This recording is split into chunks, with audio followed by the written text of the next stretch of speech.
30 जून को आईटी की एक बड़ी कार्रवाई हुई और छापे के दौरान बड़ी मात्रा में नकदी और बेनामी संपत्ति के दस्तावेज जब्त किए गए। और मुझे ये कहने में कहीं संकोच नहीं है, 30 जून 2022 को कांग्रेस की भ्रष्ट भूपेश सरकार के कारण छत्तीसगढ़ महतारी एक बार फिर शर्मसार हुई है।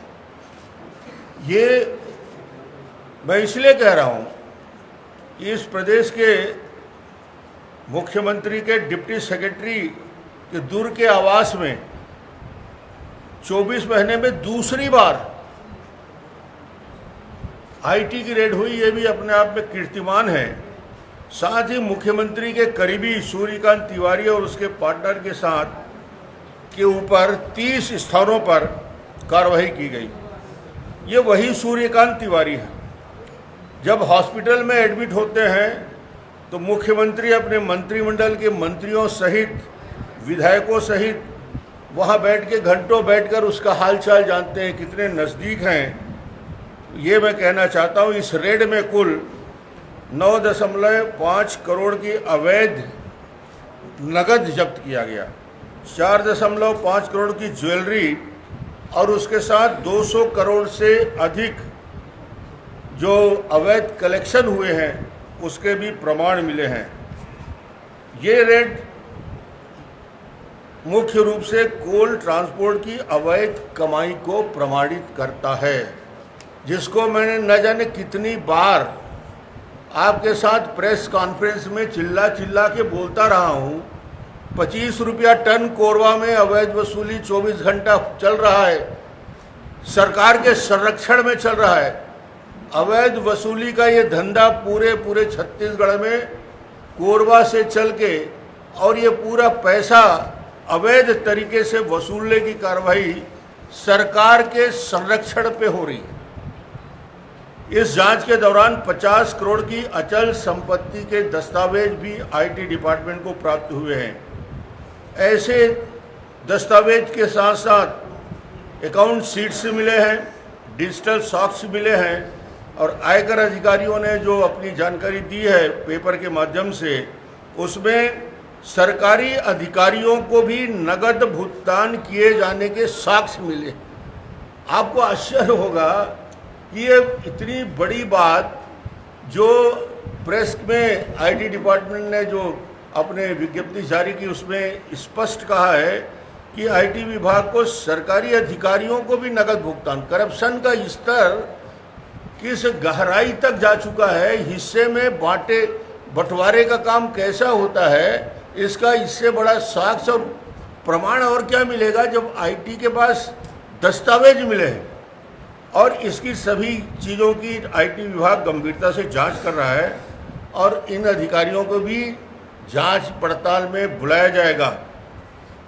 इस जांच में सूर्यकांत तिवारी द्वारा कोरबा में एक कोल वाशरी खरीदने के 45 करोड़ के अघोषित कैश का भुगतान का भी प्रमाण मिला है।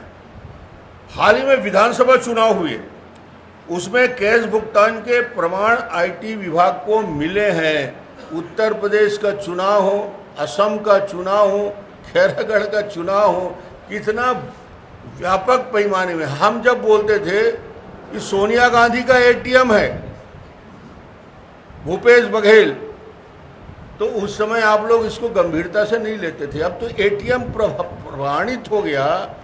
बीजेपी नहीं कह रही है भाई, आईटी डिपार्टमेंट कह रहा है कि वो दस्तावेज उनको मिले हैं कि छत्तीसगढ़ से पैसा, ये जो करोड़ों कई हजार करोड़ जो कोयले में कमाई हो रही है, ये सारे हिंदुस्तान के चुनाव में जाता है। उसके रूट के बारे में भी जानकारी मिली है और ये आईटी विभाग की प्राथमिक जो जानकारी मिली है, कई सौ करोड़, स्पष्ट है कि कई सौ करोड़ के उगाही के प्रमाण उनको मिले हैं। इस पूरे कार्रवाई के 2 केंद्र बिंदु रहे, सूर्यकांत तिवारी और डिप्टी सेक्रेटरी मुख्यमंत्री। यह ध्यान देने वाली बात है कि दोनों भूपेश के लिए काम करते हैं।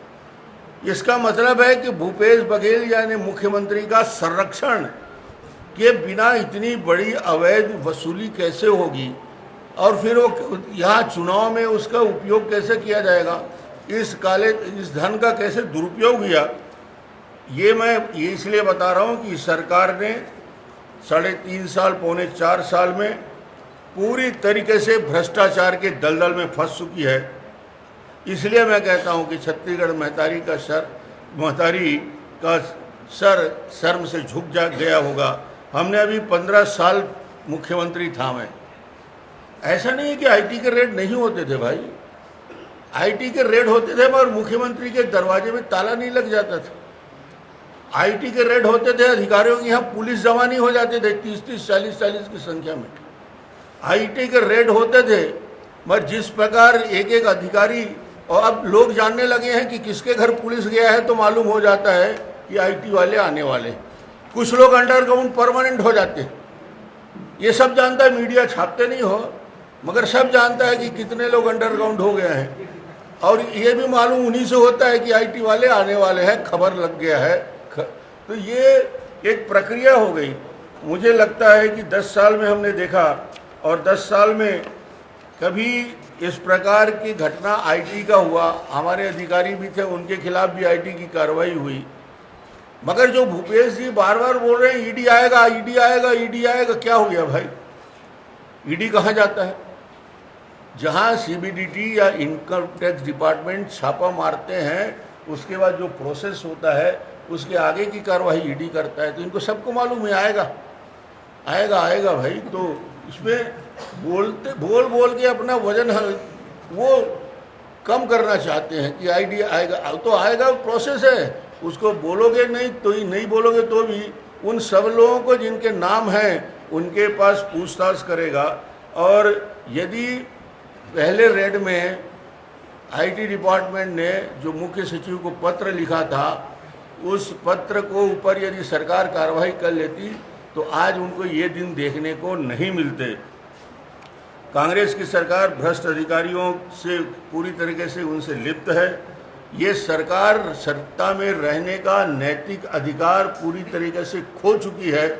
पूरे दुनिया में मालूम हो चुका है कि छत्तीसगढ़ की और देश की भ्रष्टतम सरकार भूपेश बघेल काम कर रही है पिछले 3 पौने 4 साल से। और मैं तो सिर्फ एक बात कहना चाहूँगा, जब इतना कुछ खुला हो चुका है, अब भूपेश बघेल को 1 मिनट भी मुख्यमंत्री के पद में रहने का अधिकार नहीं है। उनको तत्काल इस्तीफा देना चाहिए, ये भारतीय जनता पार्टी मांग करती है।